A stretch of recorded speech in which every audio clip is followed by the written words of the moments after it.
Selamat siang Bapak dan Ibu semuanya. Selamat datang Pak Pandu. Dan sesi fireside kali ini sebenarnya sangat menarik ya, tapi karena keterbatasan waktu, Pak Pandu mesti ada kegiatan lainnya. Kita akan hanya punya waktu sekitaran 15 menit. Jadi mungkin Bapak dan Ibu semua kalau ada pertanyaan bisa pikir dulu karena saya akan tanya satu pertanyaan kepada Pak Pandu, langsung saya buka kepada audience. Sebenarnya Pak Pandu saya udah siapin banyak pertanyaan, tapi kayaknya nggak penting lagi nih, karena yang mau kita diskusikan, tadi juga banyak yang dipertanyakan oleh teman-teman adalah apa yang terjadi di market di Indonesia, IHSG, di 2 hari terakhir ya. Sahamnya masih berjatuhan pada hari ini, dan mungkin ini juga sebenarnya menjadi satu lanskap investasi yang penting, yang saya juga mau bahas, dan perspektif dari Pak Pandu sebagai CIO di Danantara. Silakan Pak. Mau nanya apa? Bakal jatuh lagi. Saya rasa sih kalau nggak ada perubahan pasti jatuh. Ini bagus dari MSCI ini kan sebenarnya mungkin biar background teman-teman tahu ini udah 3-4 bulan isu ini. Saya sendiri sudah bertemu dengan direksi MSCI, jadi masukan-masukannya menurut saya sangat clear. At the end regulator harus bisa bertindak. Saya lagi baca list frontier market karena kan persiapannya ke frontier market sekarang. Ada negara seperti Bangladesh, Burkina Faso, Niger, Pakistan, Senegal, Togo, Tunisia. Mungkin ini cita-cita dari regulasi, saya nggak tahu. Saya serahkan balik kepada regulator karena ini sudah fakta. Buat kami di Danantara, fokus kami berinvestasi. Tentu salah satunya di public market, ya kami ingin Pak capital market yang lebih dalam, ini sudah kami sampaikan secara eksplisit. Kami ingin pasar modal yang lebih sehat dan lebih baik, ini juga sudah sangat eksplisit. Tentu kami akan berinvestasi proporsional apabila likuiditasnya nanti menurun. Kalau untuk perubahan dari market sekarang ke frontier market, kurang lebih Pak Burhan izin, itu kurang lebih 25 to 50 billion US outflow Pak. Ya saya serahkan balik kepada regulator bagaimana mereka mau bekerja di sini, karena saya rasa informasinya sudah pas dan you cannot blame anyone. Menurut saya what MSCI did pas, tepat. Saya serahkan balik ke regulator. Time frame ya Pak Pandu? Time frame yang diberikan oleh MSCI? Enggak, kan udah dibilang bulan Mei nanti bisa direview ulang. Ya kami serahkan balik, marketnya bisa bereaksi, udah bereaksi kok. Jadi saya rasa ya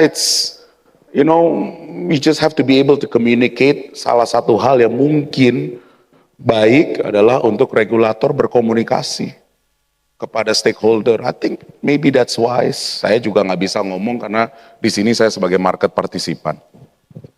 Dari segi dampak terhadap ekonomi secara lebih luas ya. Kalau dari kami melihatnya dampak utama pasti dari sentimen investor. Dampak juga yang akan kelihatan sebenarnya di rupiah Pak Pandu. Ya kan? Ya nggak usah dianalisa lah. Pasar modal itu is the fastest way to express confidence in a market. Ini nggak usah sekolah. Menurut saya baik investor lokal dan investor asing. Jangan salah, investor lokal itu makes up majority today of money in capital market. Jadi balik lagi, you have to be able to have a willingness to listen and react. Jangan ngelihat ke belakang, ngelihat ke depan. Mohon maaf nih saya mungkin agak kenceng karena urusan bahasanya goreng-menggoreng. Bahasa saya never hate the player, hate the game. Saya nggak pernah nyalahin kok, misalnya ada beberapa grup bisnis bilang, oh sahamnya jadi naik. They're just playing the rule of the engagement. If you don't like the rule of engagement, change the rule of engagement. Ini balik ke regulator. Jadi itu mungkin never hate the player. Karena I think everybody here hustles, never hate the player. You hate the game. Jadi ya kalau memang begitu ya Anda harus ubah dan dikasih masukan 3,5 bulan. Saya juga nggak bingung kenapa pada ribut. Udah pasti terjadi kok menurut saya. Baiklah, mungkin saat ini saya membuka untuk audiens. Kalau ada yang pengen bertanya langsung kepada Pak Pandu, silakan. Saya rasa banyak tadi di sesi pagi, banyak ini. Silakan Bapak, Ibu. Mungkin sambil saya tunggu ya, saya ada beberapa pertanyaan lagi. Oh ada, oke silakan yang belakang. Iya, selamat siang Pak. Perkenalkan saya Arfi dari Kontan. Saya mau bertanya Pak tadi, bahwa di sini kan masalah yang ditekankan oleh MSCI itu kan soal visibility dan kredibilitas dari BI itu. Sebenarnya dari pandangan Bapak, selama ini tuh kredibilitas BI seperti apa sih Pak? BI atau Bursa BEI, Bursa Efek Indonesia. No, BI is BI, dua hal berbeda. Ya, Kalau BI. melihat dari MSCI, masukan utamanya soal opaqueness and transparency on the shareholder level itu kok. Bukan jangan dicampur-campur. Those are two different issues. Kalau di BI sendiri itu akan menyangkut soal currency, dan itu sekarang sudah terjawab kan, currency sebat 16.7, 16.6. But this is about opaqueness and openness dan juga liquidity. Ya, Dua hal BEI, Pak. berbeda secara, I read through the MSCI report, which is not surprise by the way.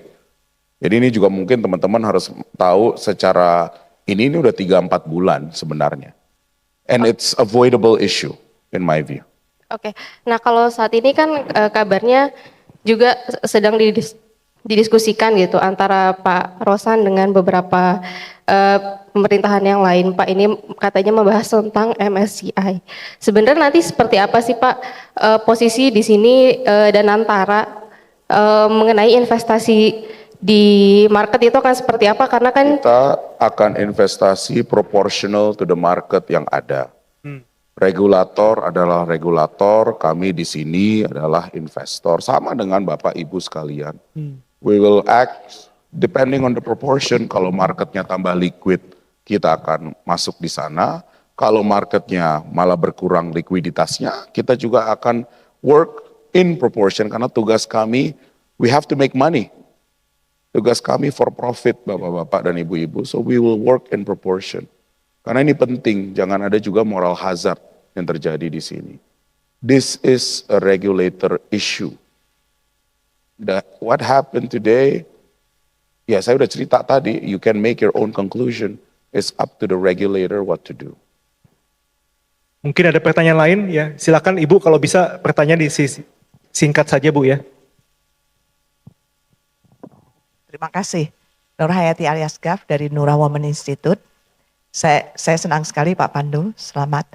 Saya ingin menanyakan bagaimana Danantara yang tadi dikatakan bahwa investasi yang sangat berperan. Kemarin di World Economic Forum dikatakan bahwa dengan dinamika di dunia ini maka 3 elemen yang penting. Ekonomik, domestik, politik, and geopolitik. Bagaimana Danantara menyikapi hal ini? Terima kasih. Kalau geopolitik pada saat Davos mungkin berbeda dengan Davos yang sebelum-sebelumnya. Mungkin bisa dibilang 99% Pak Burhan geopolitik Pak Jimli. Jadi tidak banyak pembicaraan soal bisnis menyangkut geopolitik dan juga core existence Eropa Pak.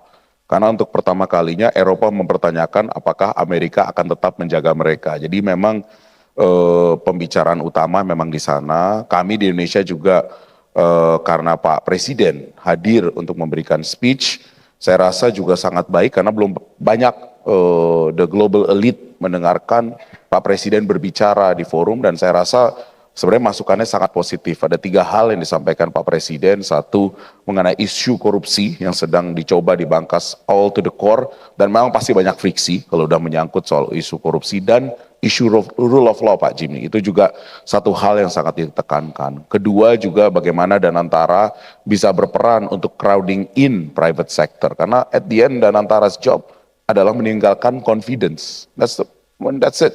Karena at the end semua drive itu bakal datang dari private sector.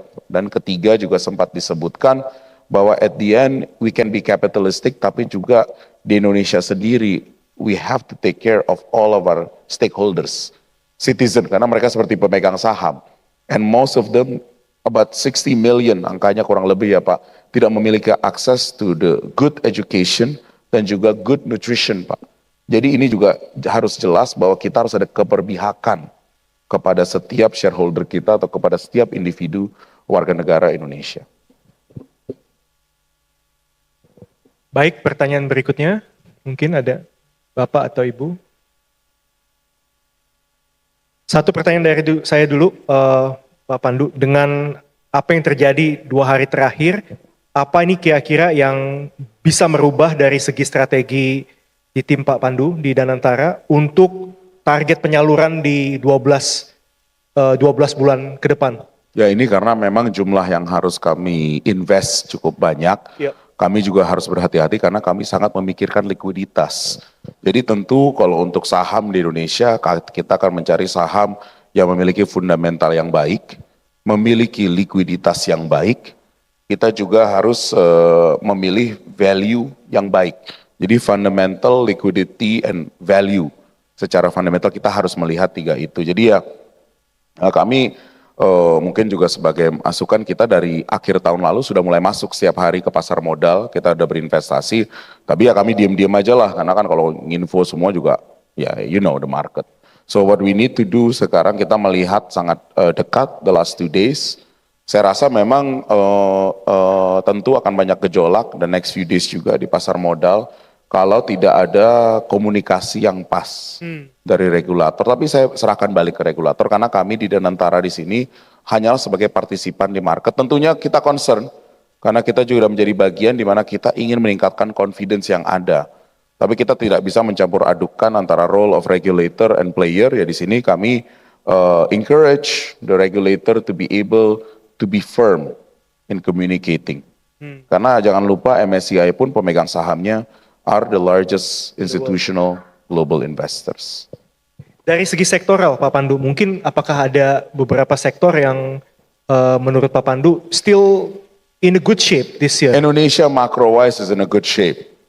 Tapi these are communication, being able, karena gini, even dalam pasar modal kita, Pak Jimli, Pak Burhan, izin, we're okay, we're at $1 billion per day trading, Pak.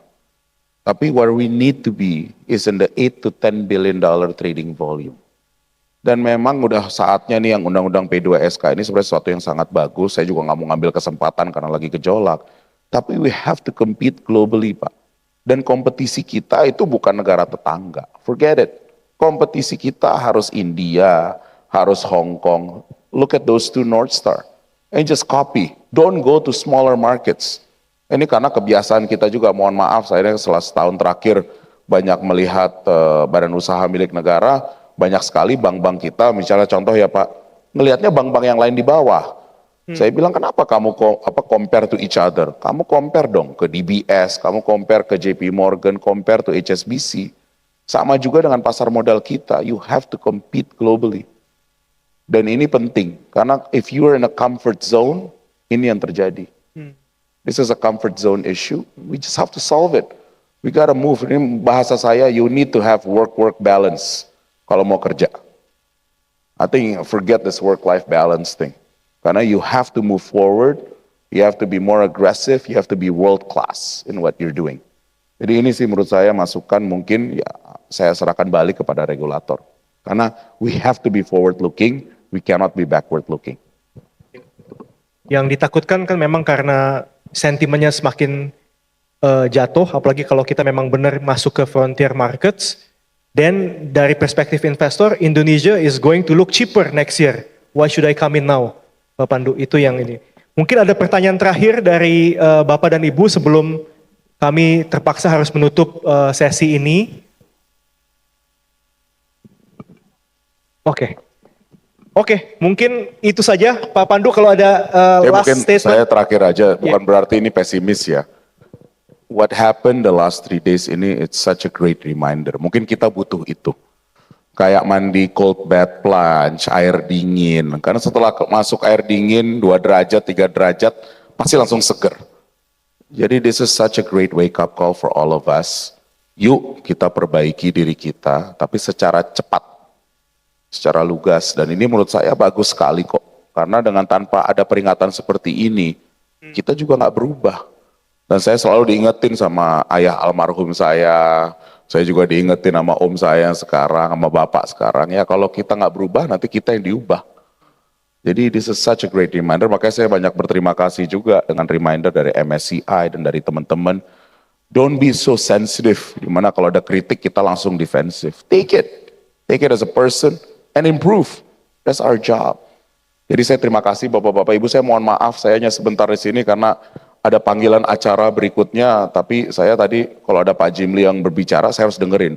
Karena what he says is so true, the rule of law, the rule of institution has to be everything di atas the rule of man. Karena at the end, ini adalah kita untuk menjadi negara maju, makanya makasih Pak, saya dengerin itu, thank you so much.